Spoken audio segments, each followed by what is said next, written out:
selanjutnya adalah mengintegrasikan iman, Islam, ihsan dalam membentuk insan kamil. Konsep dari urgensi iman, Islam, dan ihsan dalam membentuk ihsan kamil. Yang pertama, hakikat Islam. Kata Islam berasal dari bahasa Arab, adalah membentuk masdar, mengandung makna sejahtera, tidak cacat, selamat. Seterusnya kata Sam dan Sin mengandung arti kedamaian, kepatuhan, dan penyerahan diri. Secara istilah, Islam memiliki pengertian, yaitu sikap penyerahan diri atau kepasrahan, ketundukan, kepatuhan seorang hamba kepada Tuhannya dengan senantiasa melaksanakan perintahnya dan menjauhi larangannya demi mencapai kedamaian dan keselamatan hidup di dunia maupun di akhirat. Hakikat iman. Kata iman berasal dari bahasa Arab, yaitu bentuk masdar yang mengandung beberapa arti, yaitu percaya, tunduk, tentram, dan tenang. Imam Al-Ghazali memaknainya dengan kata tasdik yang berarti pembenaran. Pengertian iman adalah membenarkan dengan hati, diikrarkan dengan lisan, dan dilakukan dengan perbuatan. Iman secara bahasa berasal dari kata asman, yu'minun, limanan, artinya meyakini atau mempercayai. Yang kedua, hakikat ihsan. Kata ihsan berasal dari bahasa Arab, dari kata kerja fi'il, yaitu perbuatan baik. Setiap perbuatan yang baik nampak pada sikap jiwa dan perilaku yang sesuai atau dilandaskan pada akidah dan syariat Islam disebut ihsan. Hakikat insan kamil.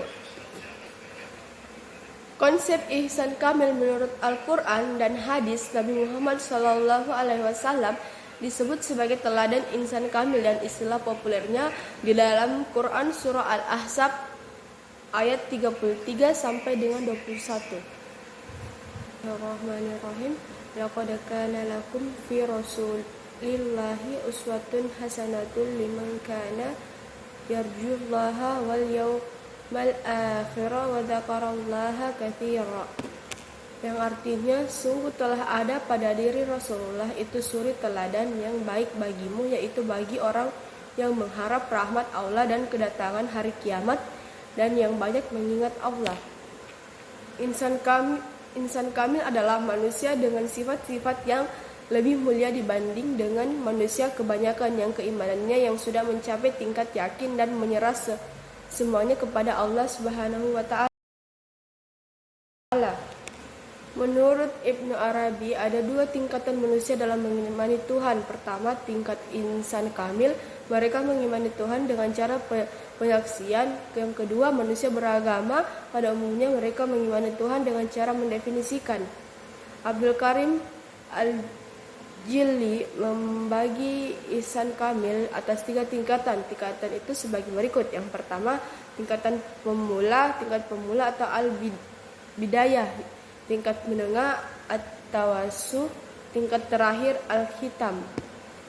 Alasan iman, Islam, dan ihsan dalam membentuk insan kamil. Dalam konsep iman, Islam, ihsan, dan insan kamil, setiap orang mempunyai konsep atau persepsi mengenai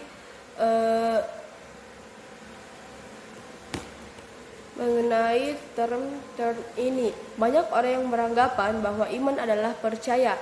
Term ihsan dan insan kamil mungkin merupakan dua term yang relatif asing atau kurang diketahui oleh kaum muslimin. Ibnu Taimiyah mengatakan bahwa dalam sikap ihsan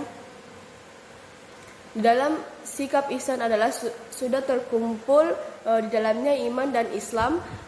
Oleh karena itu, orang yang bersikap ihsan itu lebih istimewa dibandingkan orang-orang mukmin yang lain. Dan orang yang mukmin itu juga lebih istimewa dibandingkan muslim yang lain. Sumber teologis, historis, dan filosofis tentang iman, Islam, dan ihsan dengan pilar agama Islam dalam membentuk istilah ihsan kamil atau manusia sempurna pertama kali diperkenalkan oleh Syekh Ibnu Arabi pada abad ke-14. Ia menyebutkan ada dua jenis manusia, yakni insan kamil dan monster setengah manusia. Dalam Al-Quran, konsep manusia selalu berkisar dalam dua dimensi, yakni dimensi jasmani dan rohani atau dimensi lahir dan batin. Al-Ghazali dalam Othman 1807 menyebut beberapa instrumen untuk mencari pengetahuan yang benar, serta kapasitas untuk mencapainya, yaitu panca indera, akal, dan terakhir nur ilahi. Karakteristik ilmiah yang dapat membantu manusia untuk mencapai insan kamil diantaranya: yang pertama, berfungsi akalnya; yang kedua, berfungsi intuisinya; yang ketiga, menghias diri dengan sifat-sifat ketuhanan; yang keempat, berakhlak mulia. Ciri-ciri dan sifat-sifat yang merujuk pada Nabi Muhammad SAW, yaitu diantaranya siddiq, amanah, fatana, dan tabligh. Siddiq atau benar atau jujur. Siddiq adalah benar atau jujur. Seorang muslim dituntut agar selalu berada dalam keadaan benar lahir batin, benar hati, benar perkataan dan perbuatan. Antara hati dan perkataan harus sama, begitu juga antara perkataan dan perbuatan tidak boleh berbeda.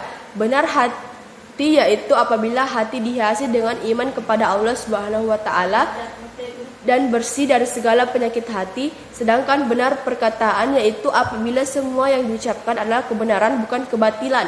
Dan benar perbuatan apabila semua yang dilakukan sesuai dengan syariat Islam. Rasulullah SAW memerintahkan setiap muslim untuk selalu siddiq, karena siddiq membawa kepada kebaikan dan kebaikan akan mengantarkan kepada surga. Dan sebaliknya, Rasulullah melarang umatnya berbohong, karena kebohongan atau keburukan akan membawa kepada kejahatan dan kejahatan akan berakhir kepada azabnya. Yang kedua, amanah. Amanah artinya dipercaya. Seakar dengan iman, sifat amanah lahir dari kekuatan iman. Jadi apabila keimanan seorang pudar, maka pudar pula sifat amanah pada dirinya. Antara iman dan amanah memiliki kaitan yang sangat erat, seperti halnya Rasulullah SAW bersabda dari Anas bin Malik. Rasulullah SAW bersabda dari Anas ibn Malik berkata, Rasulullah SAW bersabda, tidak sempurna iman seseorang yang amanah dan tidak sempurna agama orang yang tidak menunaikan janji. Hadis riwayat Ahmad. Amanah dalam pengertian sederhana yaitu memelihara titipan dan mengembalikannya kepada pemiliknya dalam bentuk semula peradaban.